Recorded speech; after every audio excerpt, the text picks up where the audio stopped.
أعوذ بالله من الشيطان الرجيم.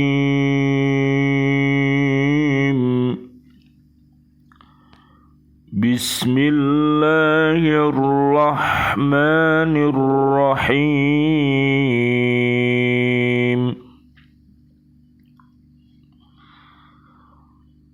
وأقيموا الصلاة وآتوا الزكاة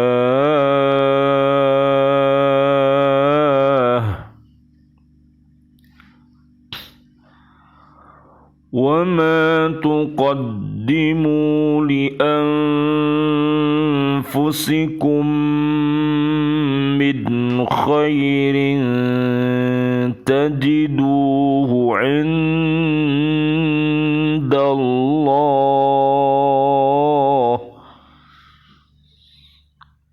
إن الله بما تعملون بصير.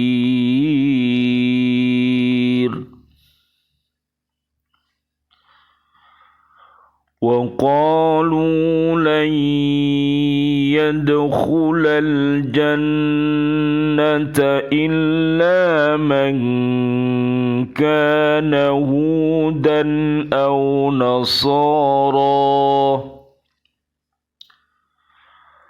تلك أمانيهم قل هاتوا برهانكم إن كنتم صادقين.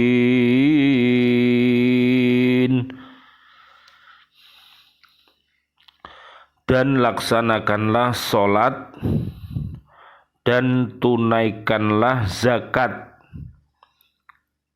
dan segala kebaikan yang kamu kerjakan untuk dirimu, kamu akan mendapatkannya pahala di sisi Allah. Sungguh Allah Maha melihat apa yang kamu kerjakan. Dan mereka Yahudi dan Nasrani berkata, tidak akan masuk surga kecuali orang Yahudi atau Nasrani. Itu hanya angan-angan mereka. Katakanlah, tunjukkan bukti kebenaranmu jika kamu orang-orang yang benar.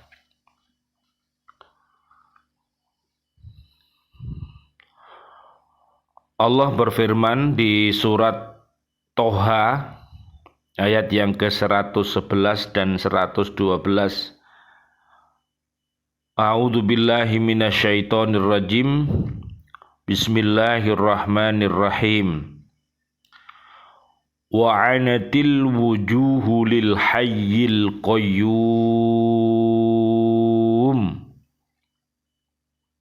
wa qad khaba man hamala dhulma wa man ya'mal minas solihati wa huwa mu'minun fala yakhafu dhulma wala hadma. Dan semua wajah tertunduk di hadapan Allah yang hidup dan yang berdiri sendiri. Sungguh rugi orang yang melakukan kedzaliman. Dan barang siapa mengerjakan kebajikan sedang dia dalam keadaan beriman, maka dia tidak khawatir akan perlakuan dolim terhadapnya dan tidak pula khawatir akan pengurangan haknya. Mari kita baca, kita hayati, dan kita berupaya memohon pertolongan kepada Allah Subhanahu wa Ta'ala agar kita bisa melakukan hal-hal yang baik yang ada di dalam Al-Quran ini, sehingga semakin banyak umat yang melakukan sebuah kebaikan, maka semakin damailah bumi ini.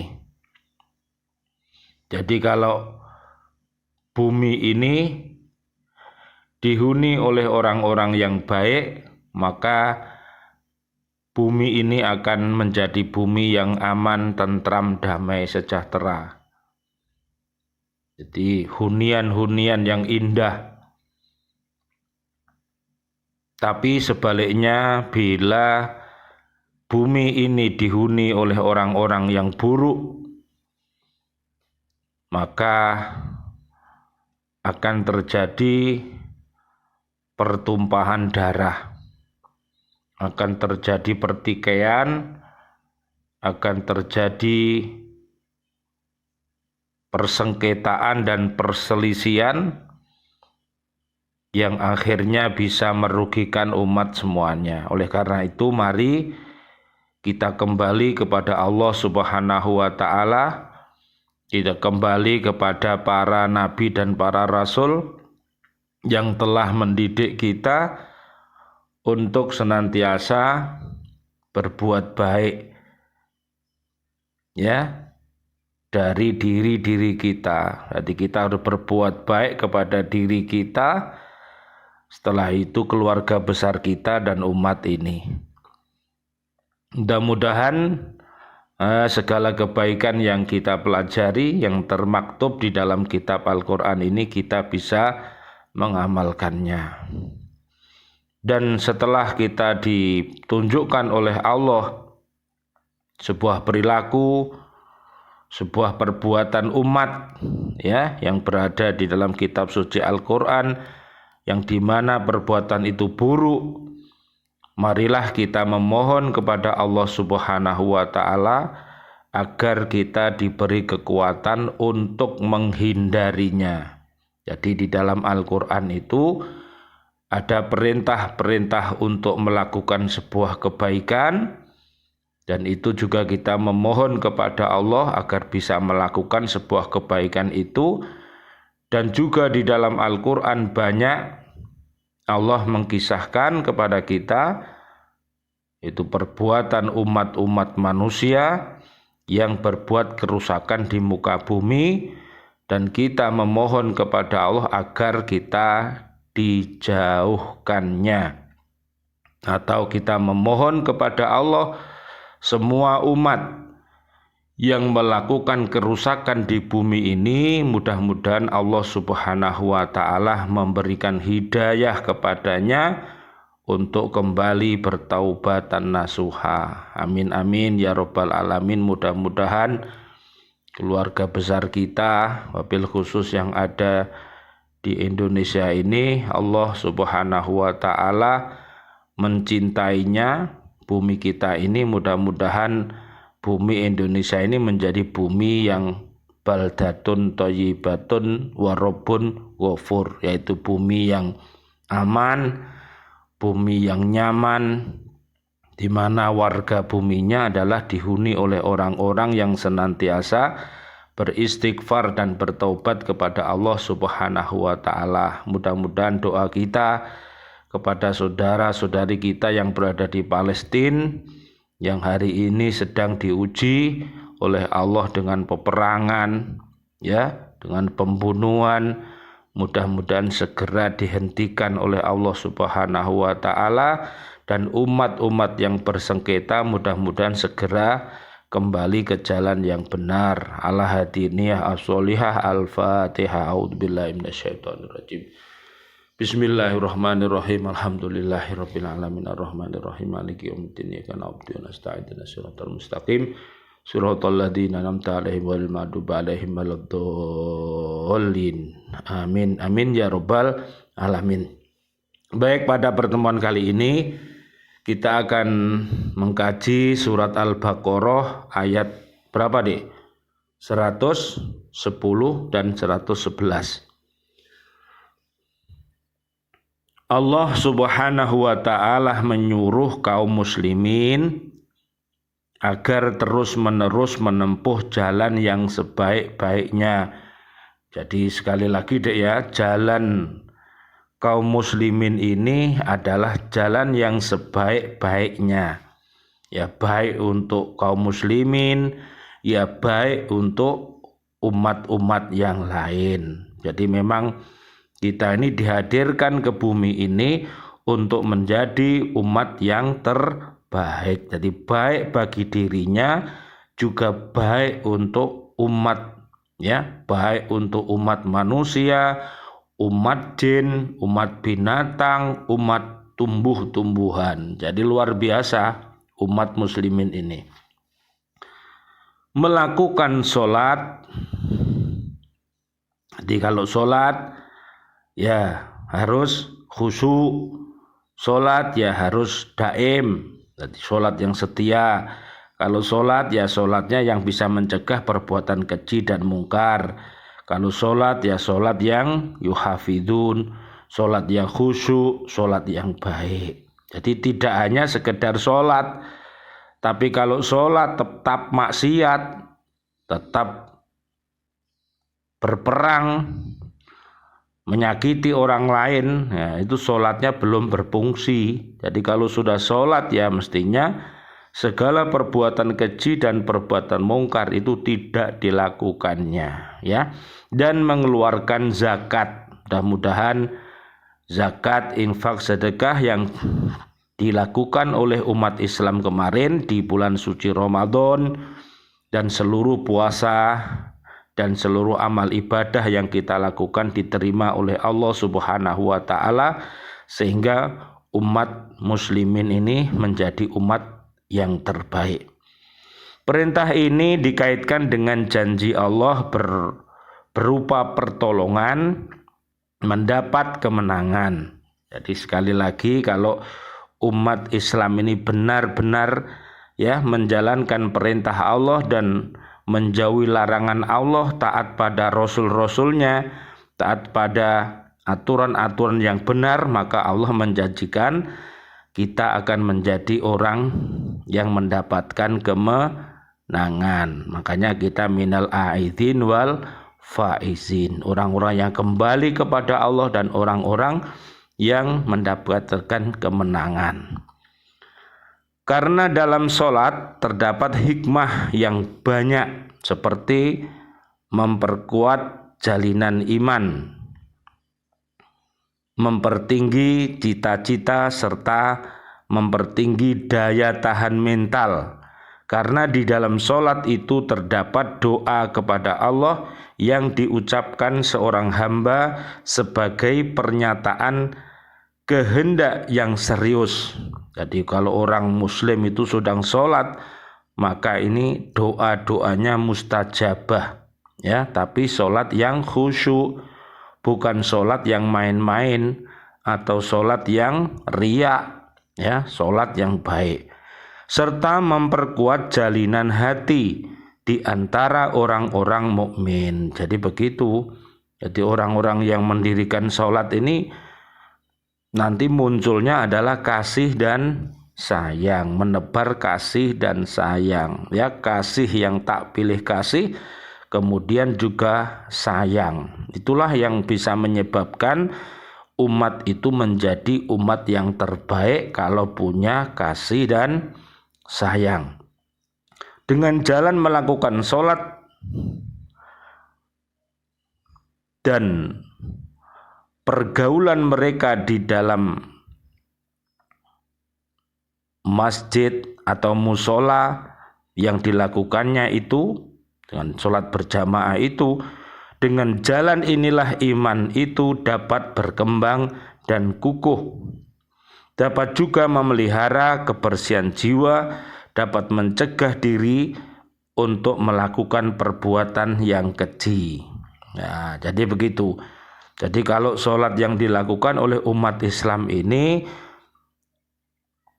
diterima oleh Allah, sholatnya benar, maka akan menjadi masjid-masjid yang baik, musola yang baik, tempat-tempat peribadatan yang baik. Jadi tidak ada persengketaan. Jadi itu yang menyebabkan turunnya kasih sayang itu begitu. Jadi makanya para pemakmur masjid, pemakmur musola diharapkan orang yang punya kasih dan sayang. Jadi bisa menghindarkan perbuatan keji dan perbuatan mungkar. Ya, tidak malah sebaliknya. Jadi ada permusuhan, ada persengketaan. Nah, itu harus segera bertaubat kepada Allah Subhanahu wa taala serta dapat mempertinggi daya juang untuk melaksanakan kebenaran. Apabila kaum muslimin menempuh cara-cara yang demikian, niscaya mereka akan mendapat pertolongan dari Allah lah. Jadi Gusti Allah bakal nulung. Nah, kapan kaum muslimin ini kuat di antara satu dengan yang lain saling menguatkan, antara satu dengan yang lain saling kasih dan sayang. Ya, jadi namanya umat. Jadi masjid, musola semuanya ini adalah miliknya umat Islam, bukan milik perorangan.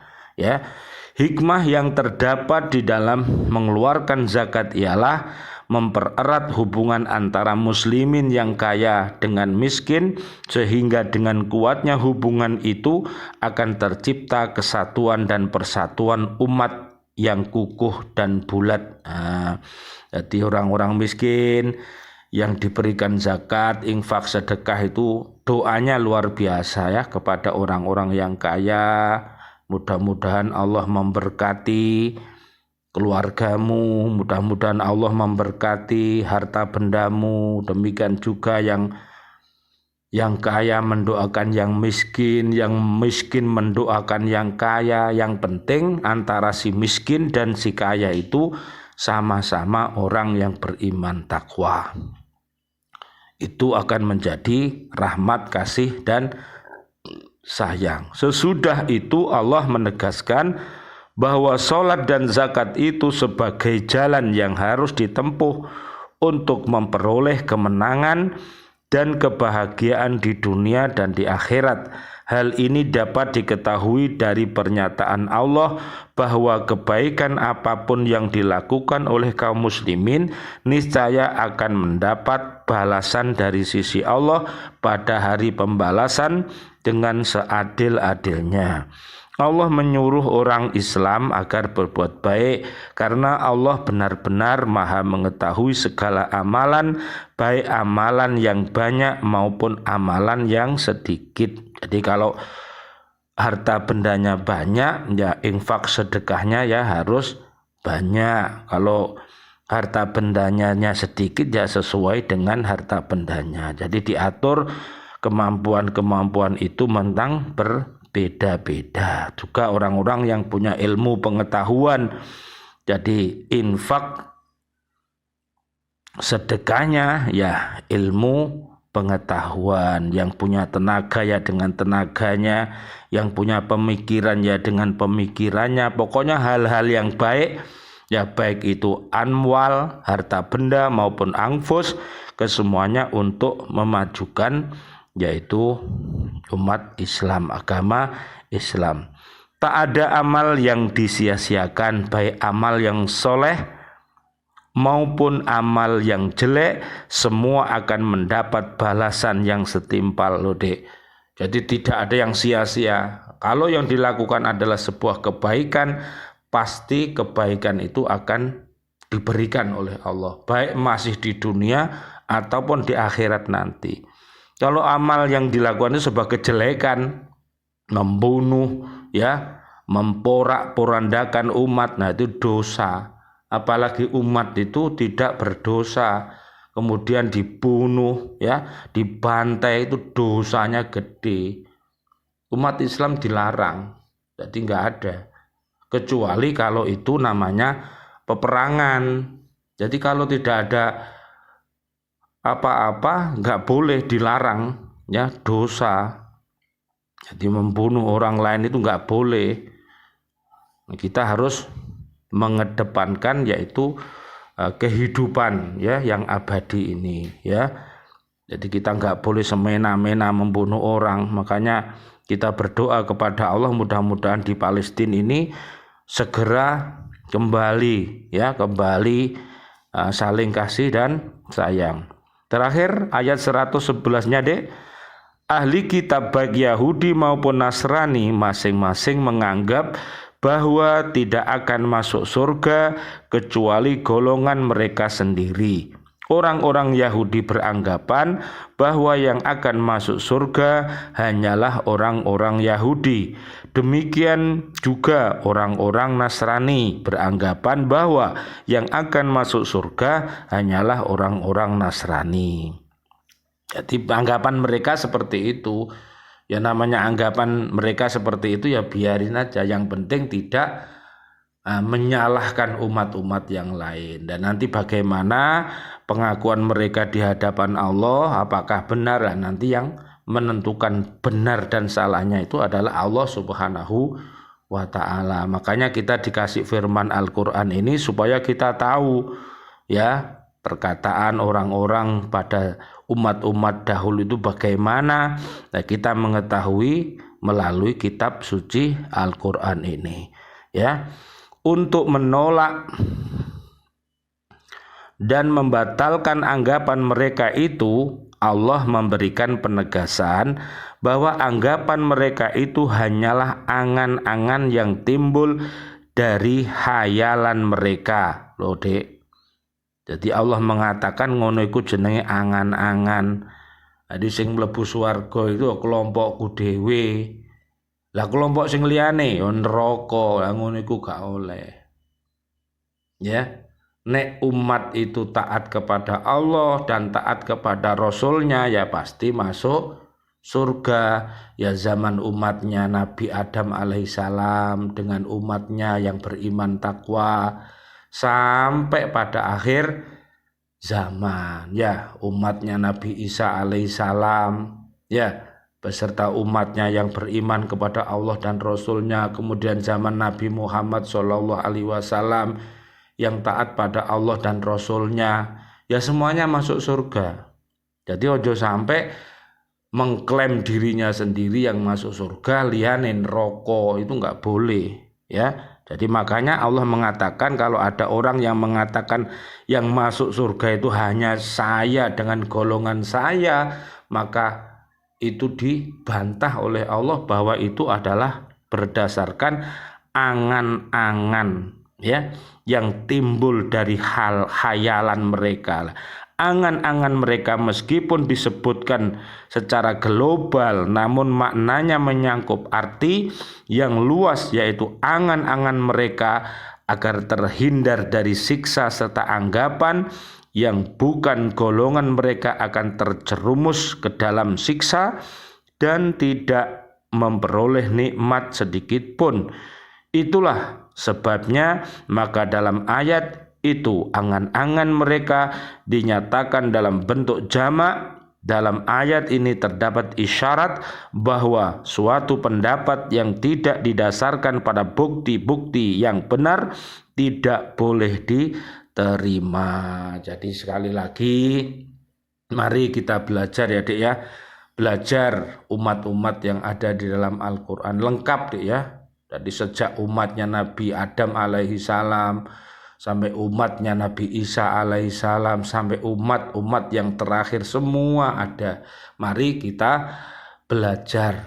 Nah, dari belajar itu nanti kita menemukan garis-garis, ada garis-garis kebenaran, ada garis-garis kesesatan. Jadi ada jalan yang diridhoi dan ada jalan yang dimurkai. Kalau kita berada di jalan yang diridhoi, ya kita beristiqomah ya sampai kita ajal datang, sampai mati. Makanya janganlah kita mati kecuali dalam keadaan Islam, kecuali dalam keadaan iman, kecuali dalam keadaan iman dan takwa.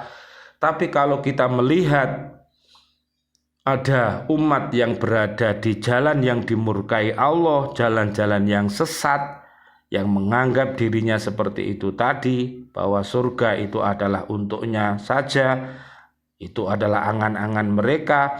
Mari kita, kalau dia masih hidup ya, kita doakan agar mereka mendapatkan hidayah. Mudah-mudahan mereka mampu mengucapkan sebuah kalimat thayyibah, asyhadu alla ilaha illallah wa asyhadu anna muhammadar rasulullah. Jadi mari kita perbaiki di bulan suci Syawal ini ya, setelah kita melakukan bulan suci Ramadan, kemudian kita di bulan Syawal, ini adalah bulan peningkatan. Diharapkan iman dan takwa yang kita bangun di bulan suci Ramadan kemarin dapat kita pergunakan sebagai bekal untuk hidup ya, beriman takwa di 11 bulan lagi.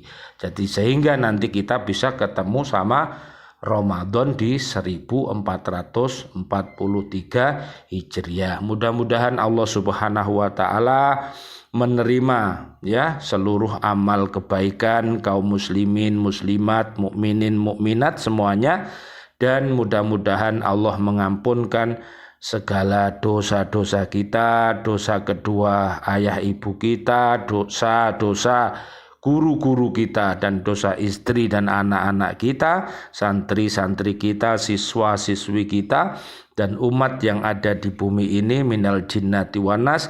Mudah-mudahan senantiasa mendapatkan perlindungan dari Allah Subhanahu wa taala dengan cara tetap beriman dan takwa. Amin amin ya rabbal alamin. Marilah kita berdoa kepada Allah Subhanahu wa taala. Mudah-mudahan Allah Subhanahu wa taala menerima doa-doa kita. A'udzubillahi minasyaitonirrajim. Bismillahirrahmanirrahim.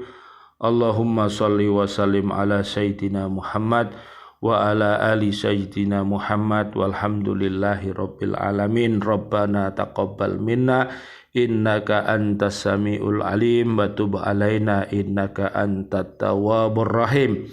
Qulillahumma malikal mulki tu'til mulka man tasha' wa tanzi'ul mulka mimman tasha' wa tu'izzu man tasha' wa tudillu man tasha' biyadikal khair biyadikal khair biyadikal khair innaka ala kulli syai'in qadir.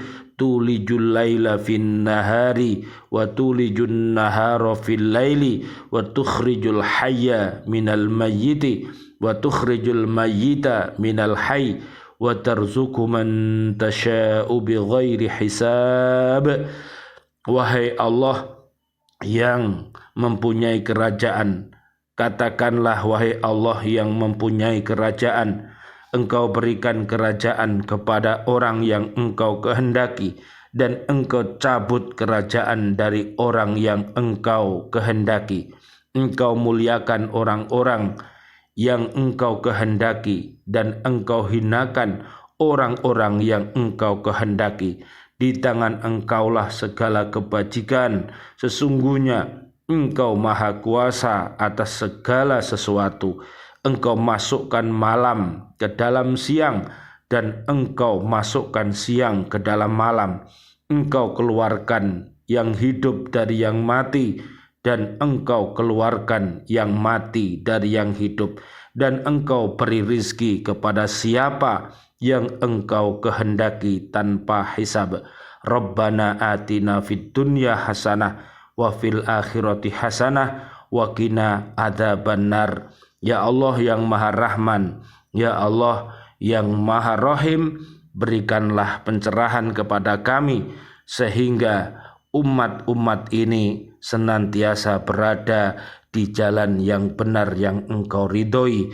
Ya Allah, berilah hidayah-Mu kepada umat-umat yang selalu bersengketa, yang selalu berselisih, yang selalu mengadakan al-fasad di muka bumi. Ya Allah, berilah hidayah mereka sehingga dia mau kembali ke jalan yang benar, yaitu bertaubatan nasuha, sebagaimana firman-Mu yang berada di surat At-Tahrim ayat 6-8. Amin amin ya rabbal alamin. Wal afu minkum. Wassalamualaikum warahmatullahi wabarakatuh. Waalaikumsalam warahmatullahi wabarakatuh.